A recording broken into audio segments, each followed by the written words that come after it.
దేవుని స్నేహితులు కంటత వాక్యం కీర్తనలు 25:14 యెహోవా మర్మము ఆయన యందు భయభక్తులు గలవారికి తెలిసి ఉన్నది.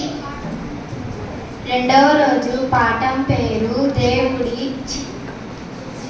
నమ్మకమైన స్నేహితుడు. కంటత వాక్యం సామెతలు 17:17 నిజమైన స్నేహితుడు విడువక ప్రేమించెను, దుర్దశలో అటివాడు సహోదరుడుగా నుండు.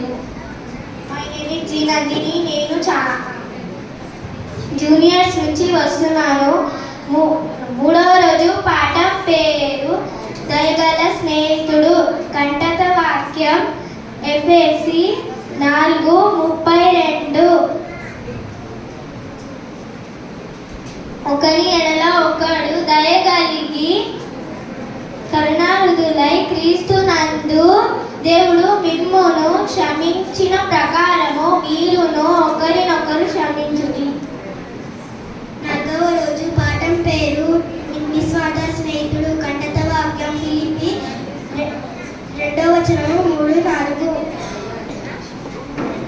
కక్ష చేతనైనను అతిశయము చేతనైనను ఏమీ చేయక వినయమై మనసు గల వారిని తనకంటే యోగితుడై యోసించి మీలో ప్రతివాడు తన సొంత కార్యములను మాత్రమే కాదు ఇతరుల కార్యములు కూడా చూడవలెను.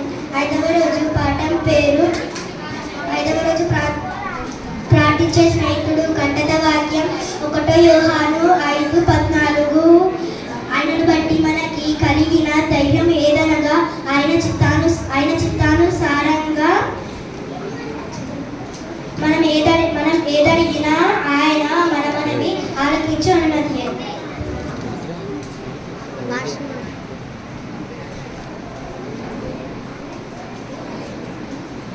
ఆత్మఫలాలు ప్రేమ, సంతోషం, సమాధానం, దీర్ఘశాంతం, దయాళుత్వం, మంచితనం,